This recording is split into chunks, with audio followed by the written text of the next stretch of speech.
Hi everyone, this is Grace, and today we are going to be decorating this Lunar New Year set. This was my first time doing Lunar New Year, and I had so much fun. So first up is the Foo character cookie. And first I am outlining with a piping consistency. This is a soft peak. And I'm doing that because I am freehanding this square, and I wanted to make sure that my corners were as sharp as possible and that the shape didn't move at all, because I wanted to make sure those scallops around the edge stay open, because I'll be doing a detail on them later. I find if I do a one consistency with something like this, I just won't get the precision that I really need. And also, I'm doing a wet on wet for this one, and I did do a bit of a thinner flood than I've been doing as of late, so this is more of a true two consistency outline and flood, and that means that the flood is a bit thinner. Oh gosh, I love this red so much. Speaking of this red, this is the Sugar Art Master Elite in Red Rose. I highly recommend the Master Elite line from the Sugar Art, especially for black and red. Those are really hard to get, these highly pigmented colors, without overcoloring it with a gel food coloring. What happens when you overcolor is it can either taste bad because there's just too much food coloring in it. It can taste bitter from the food coloring, and or it can also affect how it actually dries, and it will dry kind of crumbly instead of fully hardened the way it should. So the Master Elite line from the Sugar Art are these highly pigmented powders. You don't need to use as much, and they create these beautiful rich colors. You still want to allow them to develop though. Color developing is so important. When you leave a color for half an hour, 6 hours, overnight, the color will get darker, and that's called color developing. That is especially important when you're doing darker colors. So just keep that in mind. Even with the Master Elites, you still want to allow them to develop.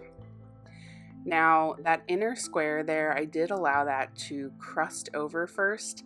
The yellow line that I did, I used actually a separate piping bag from my yellow flood that I'll use later for a larger surface, and I put maybe 2 ounces of icing in that bag because I was doing a really fine wet on wet here, and it's easier to control, especially when you're working with a flood consistency. It's so much easier to control when you have less icing in the bag. So I begrudgingly made a separate bag just for this, but honestly, I am so glad that I did because it made my life a lot easier. I also cut a pretty small tip. When you're doing wet on wet designs with flood consistency, keep in mind that the icing is always going to settle a bit thicker than you pipe it out because the icing is thinner. This detail piping that I'm doing around the edge, this is all a soft peak piping consistency, but you could certainly use a medium peak for this.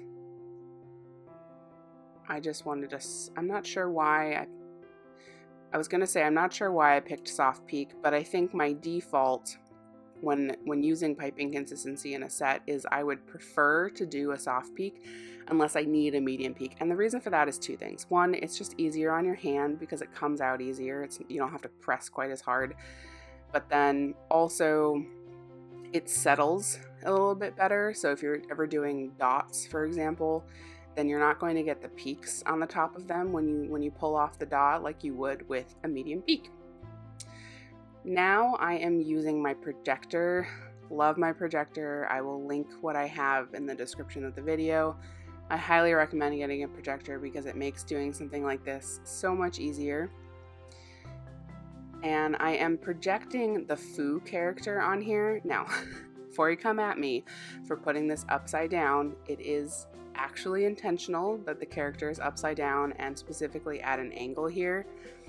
It's upside down because upside down in Chinese is a homophone for here, and fu means good fortune. So it's a play on words.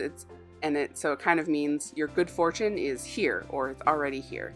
And Lunar New Year is all about bringing good fortune to your life. So it was very much intentional that this is upside down. The icing that I'm actually using here, this is a soft peak piping consistency. Again, the soft peak is more versatile than a medium peak, but there are certainly times when you need to use a medium peak. In this case, I'm doing a soft peak, and I'm doing, I suppose this would be called pressure piping, where I'm actually outlining and flooding with a soft peak, and I am helping it settle immediately with the tip of the bag. Now, others that do this technique may use a scribe, but as y'all know, I ain't got patience for a scribe if I don't have to. And I really just find the tip of the bag to be much more effective, because typically you do it faster. You apply this jiggle faster than you would if you were using a scribe. And I decided to do this with the soft peak because I didn't want to be concerned about craters happening. And no craters to be seen, so pretty psyched about that. This next cookie is my take on representing tangerines or mandarins or kumquats. The reason why tangerines are significant, before I talk about that, I will address what I did just there. So I got a little clog in the tip of my bag, which happens every once in a while.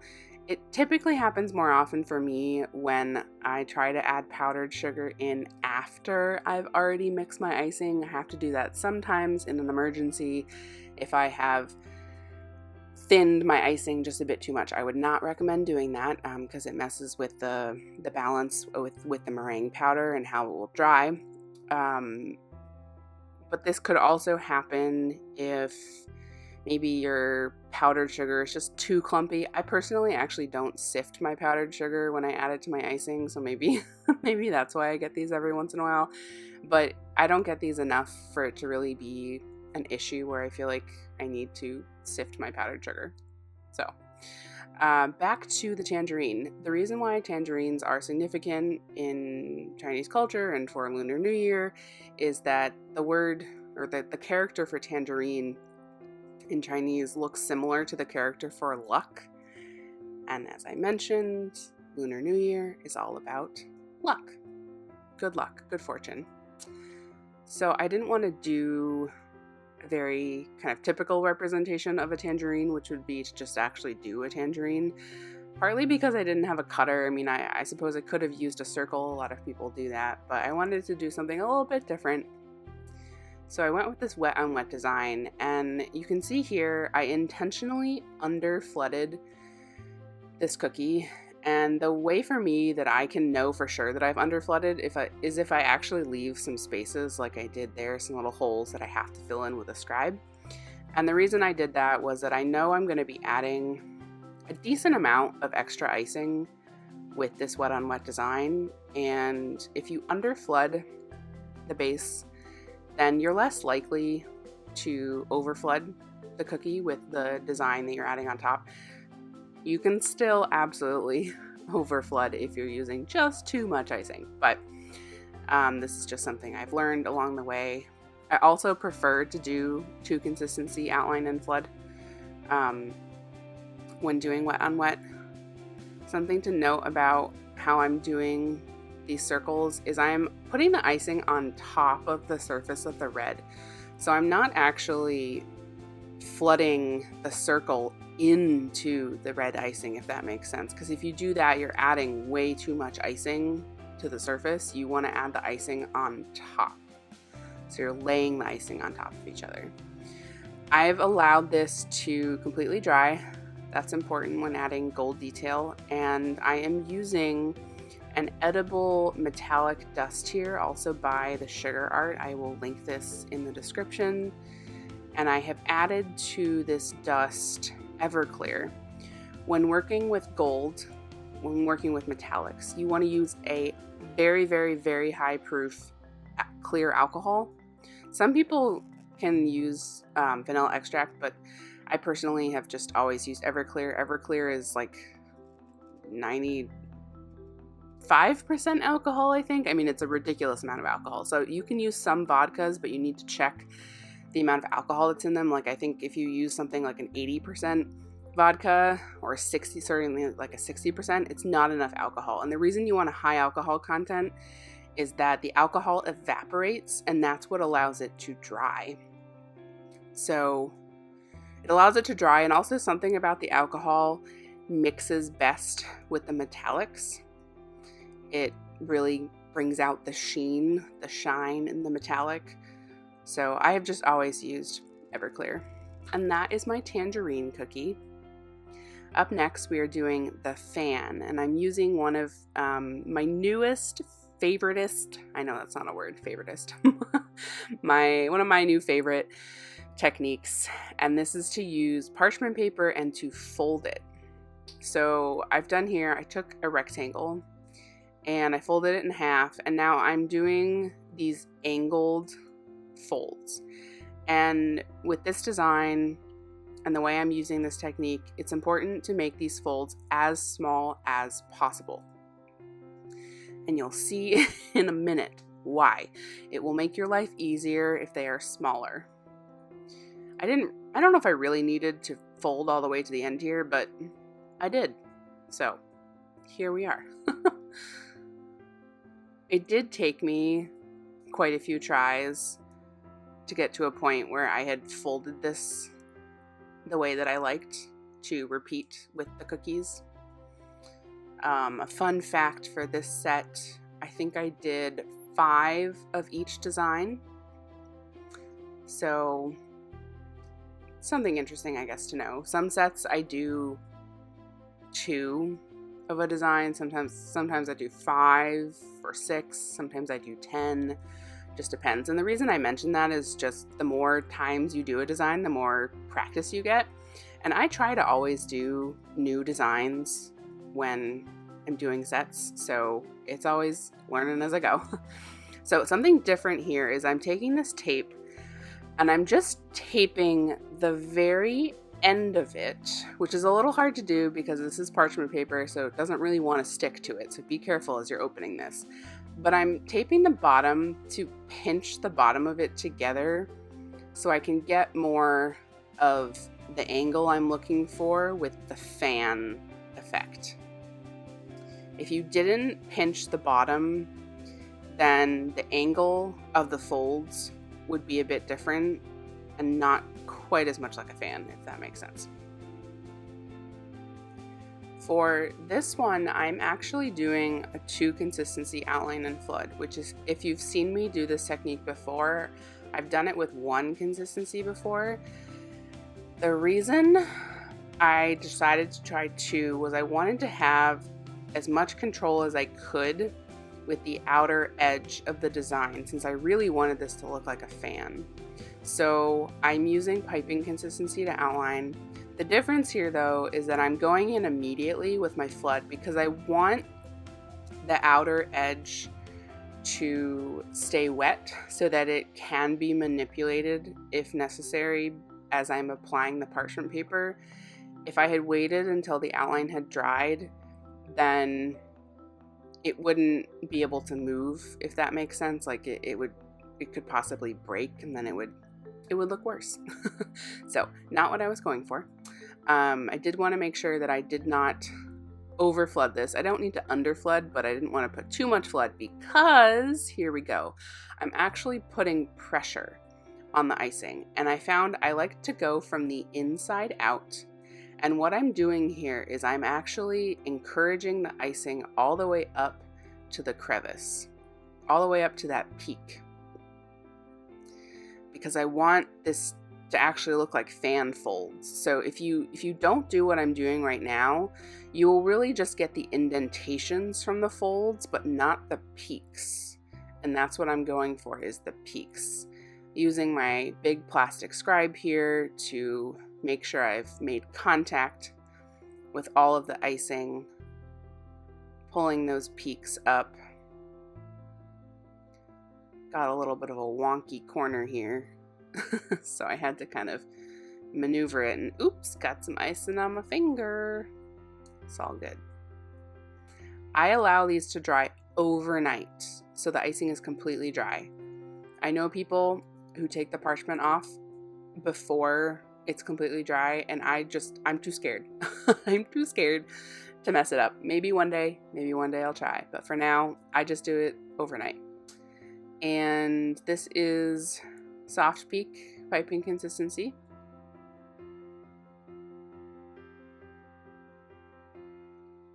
Rocking this. That's just for the little folds, or excuse me, the hand part of the fan.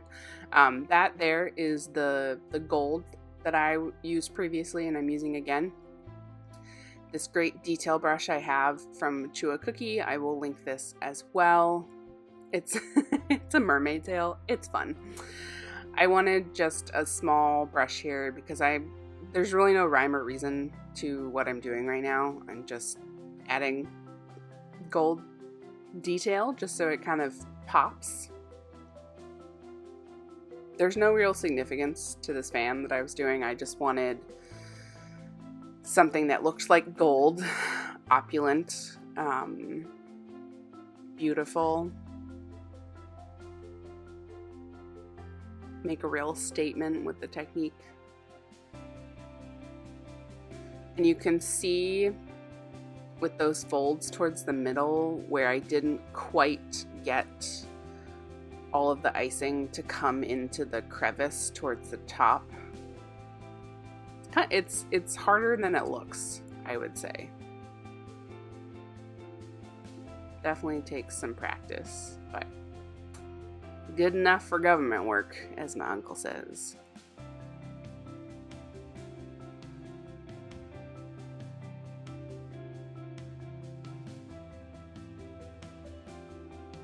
And that is the fan. This next cookie is the ox. There are 12 Chinese zodiacs, just like there are 12 Western zodiacs, but the difference with the Chinese zodiacs is that they last for the entire year.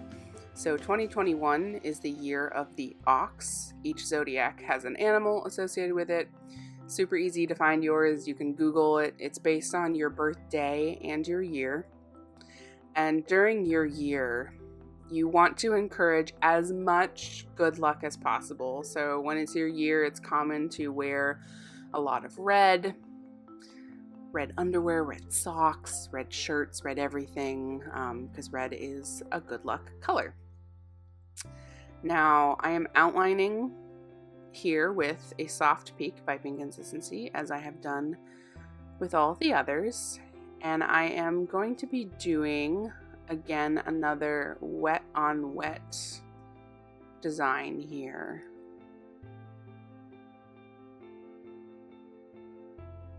I'm so mesmerized with myself. I love watching flooding. I need to do more just flooding videos. They're so soothing if you get a good flood. Now let's see, as I start to pipe this second row, how's my flood consistency? It's looking pretty good. Maybe a little on the thick side, which I'm actually going to discover at the end that yes, it was a bit on the thick side for the degree of wet on wet that I was doing. But a little jiggle and this will settle out. I talk about how thick the flood is for wet on wet because a thinner flood is easier to work with a wet on wet because it gives you more time. A thinner flood takes longer to dry, so it gives you more time to work with a wet surface. Now, here I am. This was the last cookie that I did, and I was really struggling. I could not get the tip of my bag to come out clean, so I just, as you can see, I just kind of gave up and ended up doing a couple blobs before I got my squiggle out. So, funny story on the squiggle. All I'm doing here is I'm just applying a light amount of pressure and just letting it squiggle around, just haphazard. I had originally wanted to do kind of an intricate wet on wet pattern with the yellow, and I tried one and it just, no dice. My technique is not that fine. So I just came up with this squiggle mess on the fly, and it's a little busy, but I like it. It's different. So, as I mentioned, I could tell at the end that my flood was a teensy bit thick, because you can see here there are a couple of points that didn't quite settle, and so I'm using my scribe to encourage them to settle with the tip of the scribe. I'm employing my projector again here. My projector is my friend. And I am outlining this image. I am doing a 2 consistency outline and flood here again, but I will be flooding immediately. I don't want the outline to dry, and the reason for that is that I want the icing, the outline, and the flood to kind of meld together, and that can happen if you flood right away because the outline is still wet, so it can still kind of join together as friends. Something I will do in a second after I finish outlining is I'll put some squiggles in the ears and the horns, and those squiggles are there to attempt to prevent craters. Craters are totally natural with royal icing. It's when the center of the icing kind of sinks down when it dries. Worst case scenario, you could actually be left with a hole. That tends to happen in really small spaces. And it's more pronounced the smaller the area that you're flooding. So these squiggles are to kind of reinforce the center of the icing with a thicker icing so that it can hold it up. So it's almost like a foundation. It's the foundation of a building, and it's holding the building up. I like to flood immediately. I don't want the squiggles to dry personally, because I think it again can integrate better into the flood. Now, I didn't think that I needed to do that with the center of the ox face as I'm flooding here, but it ended up cratering a bit, which was super sad. So in hindsight, I wish that I had done a little bit of like squiggles in the middle. You can kind of see it has sunk in. Now cratering, you will not know until it's too late, until it's dried. So something to keep in mind. Here I am doing one of my favorite techniques, a splatter. And to be honest, one of the reasons, well, I felt like the ox needed something. And so I decided to do the splatter, which also had a double effect of distracting you from the crater in the middle. So happy grace. All I'm doing here is I take a pretty liberal wet amount of the dust and the Everclear into the brush, and I just tap it. Some people flick, but that just feels like an epic mess in the making, so I like to tap. This next cookie is, honestly, I just wanted to do a pretty kind of Lunar New Year inspired pattern, like a textile kind of pattern on this. And I wanted to work on my fine line detail work. So here we go. I am just doing a standard outline and flood here, 2 consistency. Straight lines are hard. Straight lines and circles are the hardest things to outline, in my opinion. That's why I'm going quite slow here. I want to get super clean, sharp edges. I let that outline dry, going in with my flood. Another color I haven't mentioned here, so actually all of my colors are colored with the Sugar Art Master Elite line. I have 3 colors in this set. There's this red here, which is the red rose. Then the ox, the darker burgundy, is their burgundy. And the yellows that I'm using here, the golden yellows, are actually the same yellow, just two different gradations. It's golden something. I'll link it in the description. Just, I mean, this is such a beautiful, vibrant red. That burgundy, so gorgeous. The gold, so gorgeous. I very rarely use gel colors straight out of the bottle because I always want to just kind of adjust it here and there, but I just love these colors so much. Like the gold that I'm using in this, I don't modify it at all. And I don't think I've ever found another gold that is quite so perfect as this one. Oh, speaking of perfect, look at that flood. That's a good flood. And when I'm doing something with sharp edges, I like to use a scribe to just make sure that the icing gets to the corners.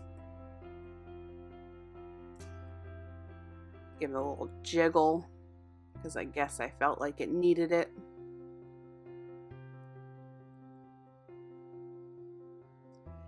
Now here we go with my fine line practice.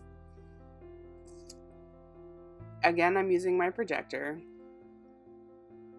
I was originally planning to do an even smaller design, but when I got to this cookie, smaller means more piping lines, which means more time, and honestly, I just couldn't bring myself to do it. So I decided to go a little bit bigger, which I think visually actually worked better with the set anyway. Something I'm doing here is kind of shaving off the edge of the line. I do that when I'm not being very intentional about the beginnings and the ends of my lines on the edge of the cookie when I'm doing something like this. There is a time and a place where I will be more focused on my edges and be cleaner about the ends of the lines, if that makes sense. But here, I wasn't focusing as much on that. So to make them all consistent and clean and give it a nice line on the cookie, I like to take a scribe like I'm doing here and just kind of shave off the end of the line, if that makes sense. And you have to do it while the icing is still wet. So that's why I'm doing this in batches, because if I had waited to pipe this entire cookie, which took me, I don't know how many minutes, but a lot of minutes, the icing would have already crusted at that point, and then it would not have been a clean cut. It would have been a crunchy cut, if that makes sense. Now, the key to fine line piping like this, there are a lot of things. So it's best, in my opinion, to use a soft beak, because the beginnings and the ends of the lines will kind of melt together better. It's also important to not put too much icing in your bag. My guess is maybe this was like 4 ounces of icing. I have pretty big hands though, so if you have small hands, it may be better to do more like 2, maybe 3 ounces of icing. It's whatever is comfortable in your hand, but also keeping in mind that the more icing you have, certainly the less control you'll have over the icing, but at the same time, if you have way too little icing in your bag, you're not going to have control over piping. So lots of things to keep in mind. It's also really crucial to make sure you're cutting the tip of your bag. A lot of people have issues with the icing kind of squiggling out of the bag and not coming out in a nice line like this. And there are typically 2 reasons why that happens. The number one is that you haven't cut a clean line on the bag. So if there's like an inconsistent cut, any jagged edges, then the icing will catch on the edge of the bag as it tries to come out. Another issue is not applying consistent pressure on your bag. Those are two pretty common ones. I guess other ones could be maybe you have a clog in your bag. Another one could be, a lot of people think that their icing is too thick to come out of the bag.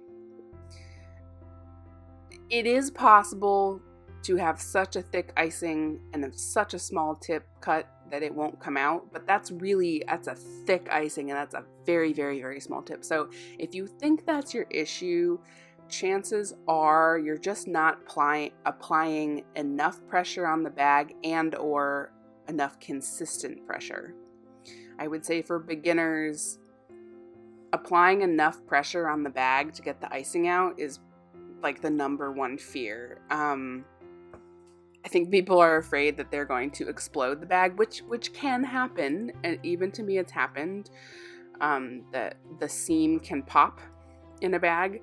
I would say that tends to happen more often with cheap bags. The bags I use by Borderlands Bakery, I've had one, maybe two seams pop in hundreds of bags that I've used.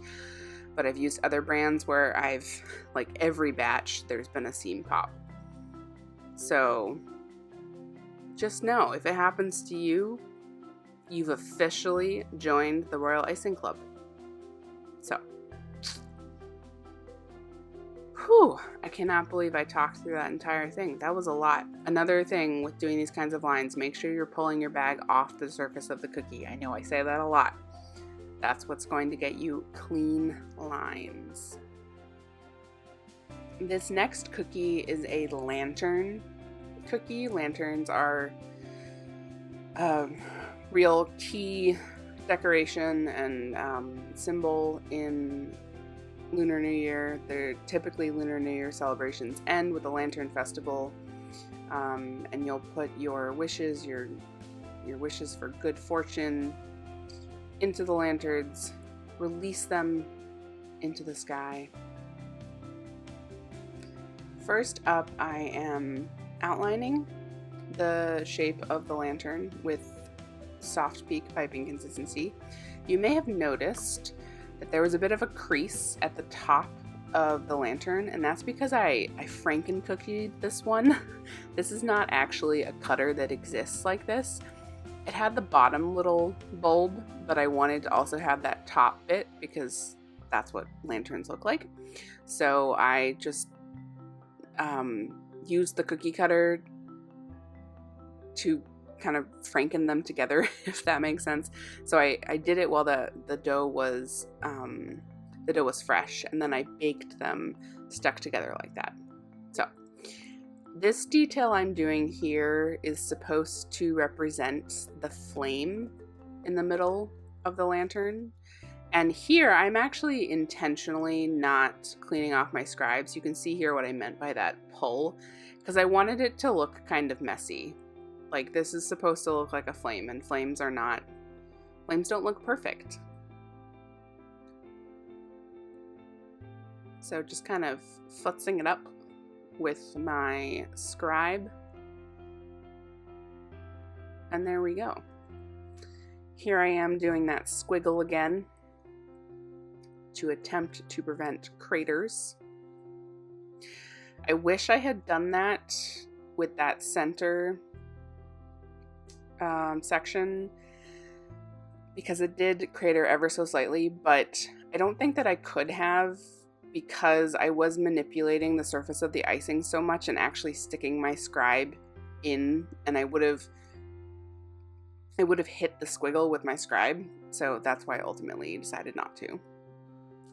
I am also doing a technique here called flooding in sections. I am intentionally flooding alternate sections, allowing those to crust, and then flooding the remaining sections. And what that does is it gives definition in between the sections instead of having them all kind of flood together. It's a technique that I use a lot. You can either do it with a 2 consistency outline and flood as I've done here, or you can do it with 1. Does not matter.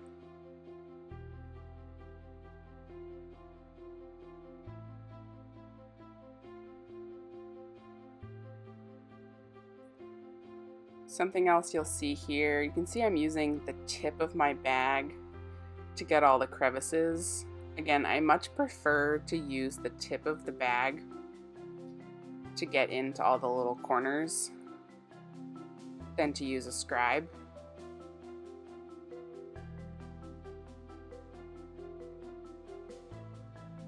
For me personally, it just works best. It's faster, and also I think it looks better. Now I allowed those to crust again, and here I am using a soft peak and kind of just jiggling. I'm applying a tremendous amount of pressure, first of all, because that's a pretty small tip, as you can see that I've cut there, and I'm getting a lot of icing out. And I'm jiggling it as I go to help it settle. And the reason I jiggle as I go, because since it is a piping consistency, it's going to crust pretty quickly, and I wanted to make it as smooth as possible. I did try just piping the entire bit and then using a scribe afterwards to settle it, but I found that it had already started to crust, and doing this little like inch by inch for me was the best way to do this technique. And so why did I choose soft peak piping consistency instead of like outlining and flooding? It's just faster. It was easier for me. Definitely not going to get craters because I'm using a piping consistency, and this is the kind of space that is just screaming for craters.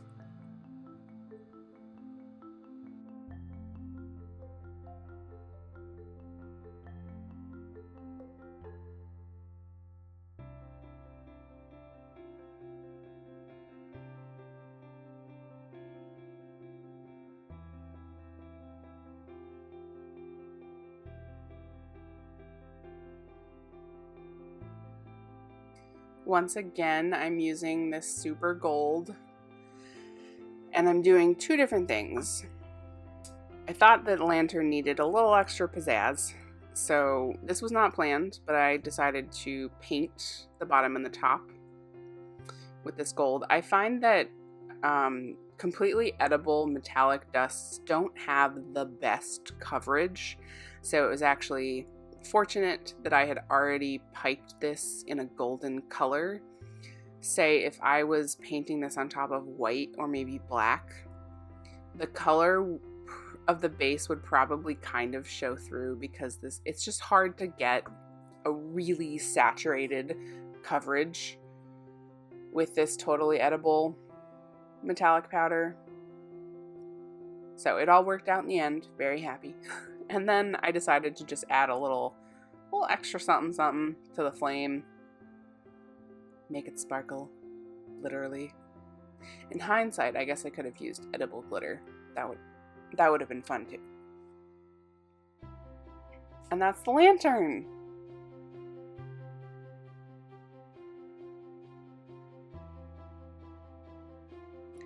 This next cookie is, to be honest, I was attempting a blossom. In the end, it doesn't look all that blossomy, but we're gonna roll with it. Aight. So, this shape here, it took me a minute to accept the fact that those inner edges were not actually corners, and that I was going to have to do what I'm doing right now, which is only touch down at the beginning and the end of the line. That's what I just did there is pretty hard. If you don't have that much control over your bag and your icing, then you could touch down at the peak of each corner on the inside. You know what I'm talking about? Okay, moving on.